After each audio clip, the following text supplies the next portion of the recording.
Hello বন্ধুরা, তোমাদের সকলকে স্বাগত জানাই আমার ইউটিউব চ্যানেল লেটস টিচে। আজকে আমরা খুবই গুরুত্বপূর্ণ একটি বিষয় নিয়ে আলোচনা করতে চলেছি। বিষয়টা হলো তৃতীয় শ্রেণীদের বিষয় গণিতকে নিয়ে। তোমরা সকলেই জানো যে তোমাদের খুব তাড়াতাড়ি দ্বিতীয় পর্যায়ক্রমিক পরীক্ষা অর্থাৎ সেকেন্ড ইউনিট টেস্ট কিন্তু চালু হতে শুরু করেছে।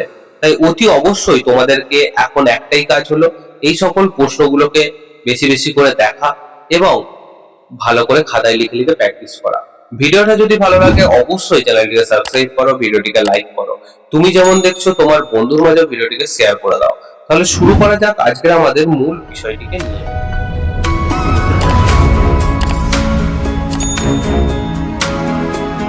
তোমাদের যে পরীক্ষা হতে চলেছে সেই পরীক্ষার পূর্ণমান এবারে 30 এবং সময় হচ্ছে 1 ঘন্টা। দেখো এখানে বলেছে বিদ্যালয়ের নাম, তোমাদের বিদ্যালয়ের নাম লিখবে, তোমার নাম লিখবে এবং তোমার যে রোল নাম্বার সেটা কিন্তু এখানে লিখে দেবে। একের দাগে দেখো বলছে সঠিক উত্তরটির মাথায় টিক চিহ্ন দাও। বলছে একদিনে মিনিটের কাঁটা সম্পূর্ণ কতবার ঘোরে। তাহলে আমরা জানি একদিনে 12 ঘন্টা, 12 ঘন্টা করে 24 ঘন্টা হয়। তাহলে আমরা কি বলবো এখানে 24 বার করে।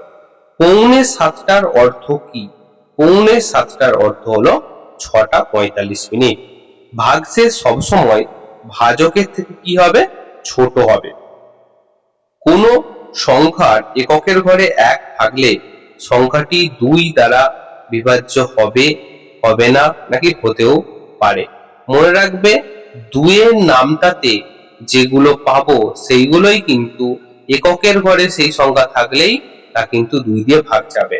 তাহলে 1 যেহেতু 2 এর নামটাই নেই গুণের মাধ্যমে বা নামটাতে, তাহলে কিন্তু এখানে হবে নাই, উত্তর হবে। বিজোড় সংখ্যার সাথে 1 যোগ করলে আমরা জোড় সংখ্যা পাবো। দেখো পরেরটা কি বলা হচ্ছে, পরের দেখো বলছে যে যোগ করো।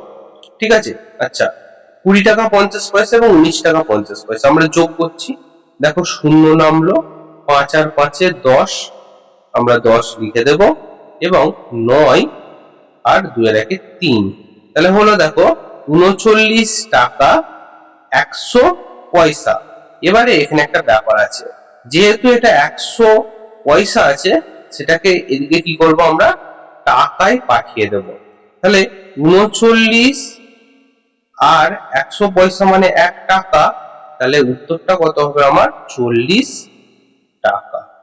ঠিক আছে, পরের দেখো, পরের কি আছে? 12 টাকা 00 পয়সা এবং এখানে আছে 3 টাকা 50 পয়সা। তাহলে যদি যোগ করি দেখো শূন্য নামলো, 5 নেমে গেল, আর এখানে 3 আর 2 এ 5 আর 1, তাহলে উত্তর কত হলো? উত্তর আমার 15 টাকা 50 পয়সা। তারপরে দেখো 18 টাকা 90 পয়সা, 3 টাকা 5 পয়সা। তাহলে 5 আর 0 যোগ করলে 5 নামবে, 9 নামবে, কারণ 9 নিজে 0 আছে তাই। তাহলে 95 এটা পয়সা হয়ে গেল।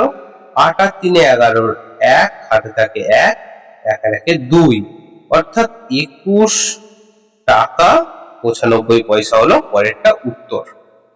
3 এর দাগে দেখো বলছে শূন্যস্থান পূরণের মাধ্যমে সমাধান করো। এখানে দেখো একটা গুণ দিয়েছে যেটা প্রথম এবং দ্বিতীয় পদ্ধতি অনুসারে আমাকে করতে হবে। তো প্রথমে দেখো এখানে কত আছে? এখানে আছে 112 গুণিত 6। তাহলে আমরা এখানে কি করব? আগে 112 লিখে নেব আর এই ঘরটায় 6 দিয়ে দেবো। 112 কে যদি আমরা ভাঙি আমরা কি কি পাবো বলো? একটা 100 পাবো, একটা 10 পাবো, একটা 2 পাবো। আর প্রত্যেকের নিচে কি করব? 6 দিয়ে এদেরকে গুণ করব। যদি 6 দিয়ে আমরা প্রত্যেককে গুণ করি তাহলে এখানটা কি পাবো বলো? 6 এর সাথে 100 কে গুণ করলে আমরা 600 পাবো, 6 এর সাথে 10 কে গুণ করলে আমরা 60 পাবো, 6 এর সাথে 2 কে গুণ করলে আমরা 12 পাবো। ঠিক আছে, এবারে এইখানটাতে কি করতে হবে? এই জায়গাটাতে আমাকে কিন্তু সবকটাকে যোগ করতে হবে। তাহলে প্রথম আছে 600, তাহলে আমরা 600 লিখে নেব। তারপরে কি আছে? 60, 60 লিখবো এবং শেষে দেখো আছে 12, 12 লিখে দেবো। এবারে কি করবো? এগুলো যোগ করব। তাহলে দেখো 2 এর উপরে সব শূন্য মানে 2 নেমে গেল, 6 এর 1 এ 7 আর 6 হয়ে গেল, অর্থাৎ এটা আমার বেরোলো কিন্তু 672। এবার আমি কি করব? গুণ করে দেখবো আমার ঠিক হলো কিনা। 6 দুগুণে 12, 2 হাতে থাকে 1, 6 1 কে 6 আর 1 হাতে 1 7, আবার 6 1 6। দেখো 672 বেরিয়েছে, মানে অঙ্কটা আমার কিন্তু ঠিক আছে। ক্ষয়ের দাগে দেখো বলছে ভাগ করো, কত আছে 203 ভাজিত 4। তাহলে দেখো আমরা ভাগ করি 4 দিয়ে। তাহলে দেখো প্রথমে 4 আর এখানে 2, আমরা তো একটা সংখ্যা নিতে পারবো না, তাহলে আমাকে এখানে কত নিতে হবে, 20 নিতে হবে। তাহলে দেখো 4 5 কত হবে 20। দেখো 20 20 মিলে গেল, কত নামলো 3। তাহলে এখানে আমরা 3 দেব।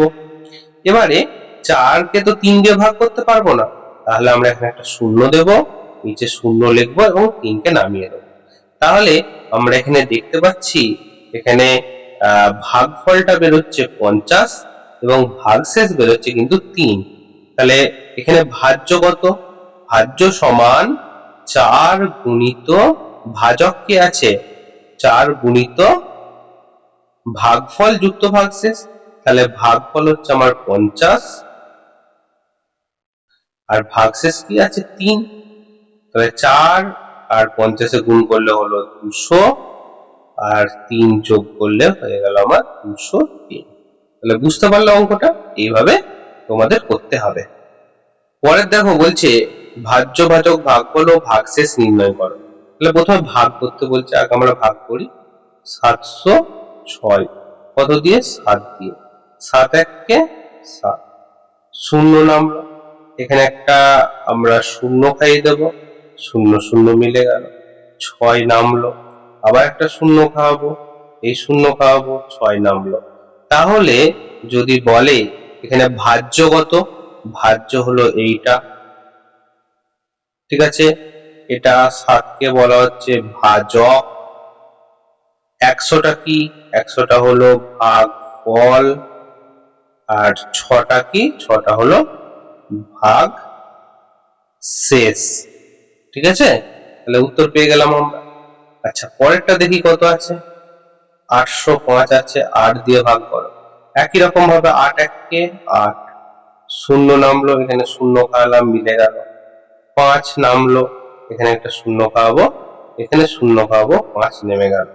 তাহলে এটাকে কি বলে, এটা বলে ভাজ্য, এটাকে কি বলে ভাজক, এটা হলো ভাগফল, আর এটা হলো ভাগ শেষ, ঠিক আছে। তাহলে আমরা কিন্তু প্রত্যেকটি কিন্তু লিখে ফেললাম।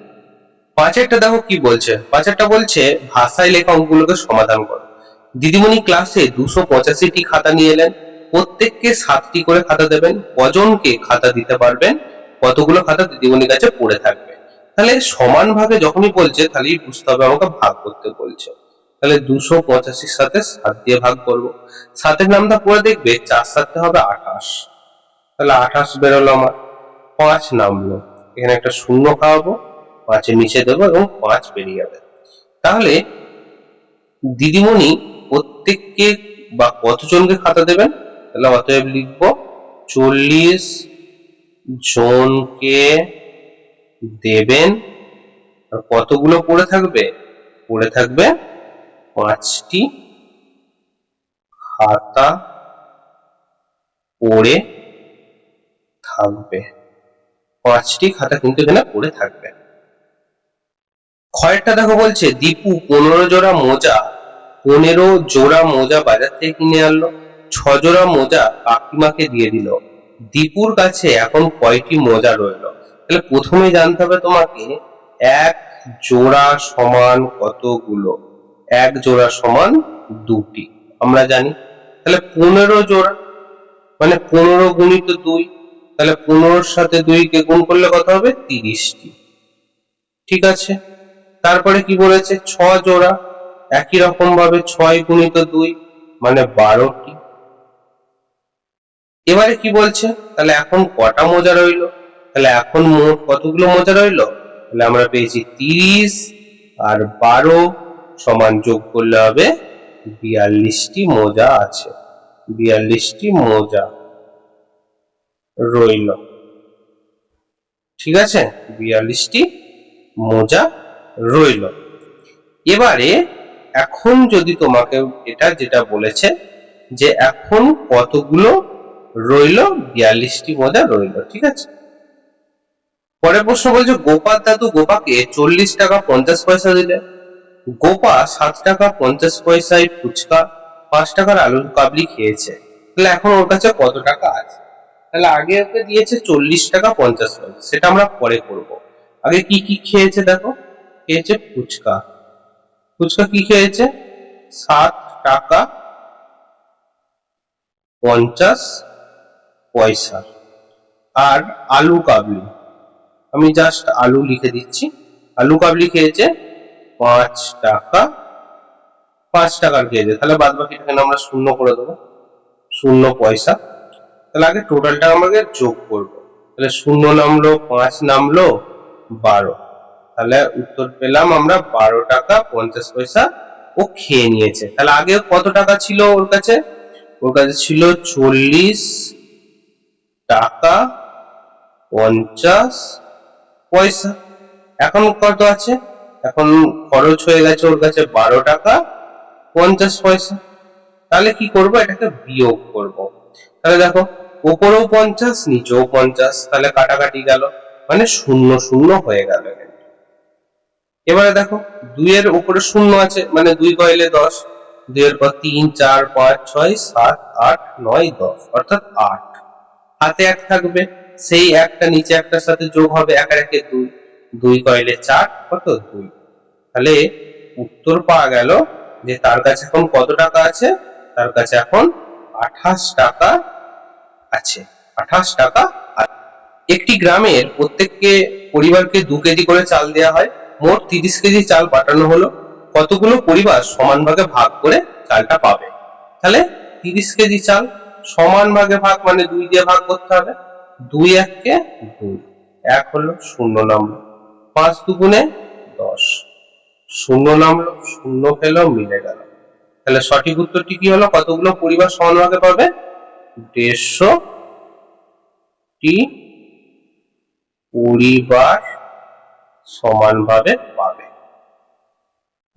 দেখো বলছে পুকুরের পাড় বাঁধানোর জন্য 7 জন মানুষকে কাজে লাগানো হয়েছে, প্রত্যেককে 135 টাকা করে দেয়া হলো, তাহলে মোট কতজনকে কত টাকা দেয়া হলো?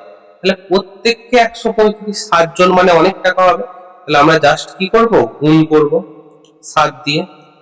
তাহলে 5 7 35 এর 5, হাতে থাকে 3, 3 7 21, 21 24 এর 4, হাতে থাকে 2, 7 1 7, 7 আর 2 9, তাহলে উত্তর কত দাঁড়ালো? 945 টাকা। মোট কত টাকা দেওয়া হলো? 945 টাকা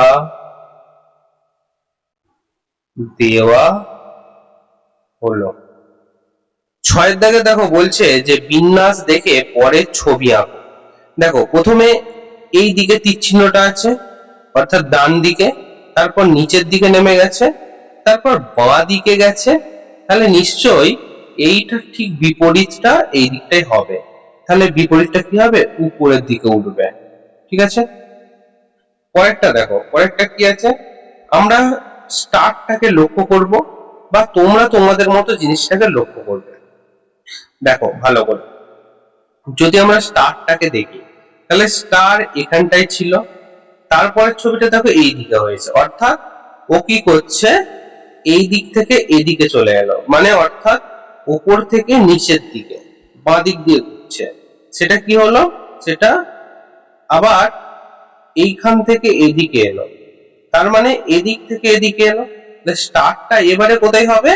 এবারে নিশ্চয়ই এই দিক থেকে এই উপরের দিকে হবে, তাহলে এখানটাই হবে স্টারটা।